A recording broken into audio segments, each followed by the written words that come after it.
The Falcon Story.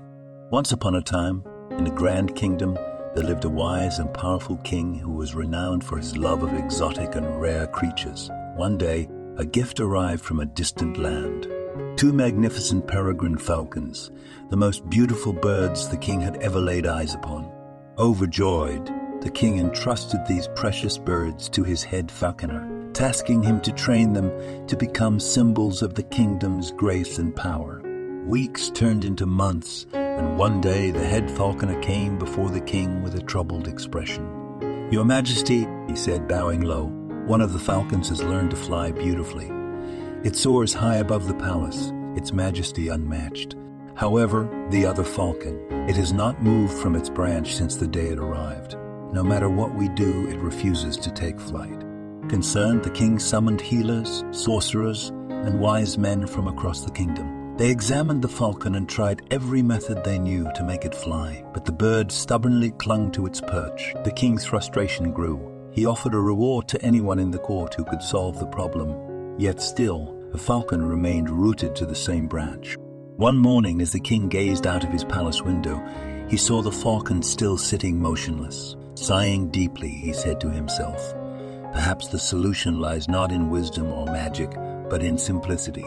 With a sudden idea, he called for one of his courtiers and said, "Find me a farmer, someone who understands the rhythms of the land and nature."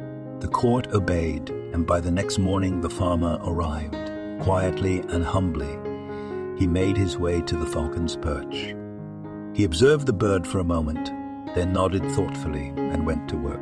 The next morning, as the sun rose over the palace, the king was stunned to see not one, but both falcons soaring majestically across the sky.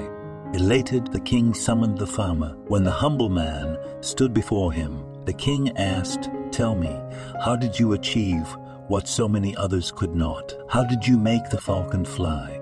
With his head bowed, the farmer replied, "Your Majesty, it was simple. I cut the branch where the bird had been sitting." The king fell silent, and a deep realization washed over him. The falcon had not been incapable of flight. It had simply been too comfortable, too afraid to leave the branch it clung to. By removing that comfort, the farmer had forced the falcon to embrace its nature, to fly. Just like the falcon, we often cling to our own branches, comfort zones, fears, or the safety of the familiar. But our true potential lies in letting go of those branches and daring to take flight. Sometimes all we need is a gentle nudge, or like the falcon, a branch removed, to discover the endless possibilities that await us in the open skies. Let go of fear and soar to the heights you were born to reach. Thank you for watching. Please like, share, and subscribe. Destroy the branch of fear and free yourselves to the glory of flight.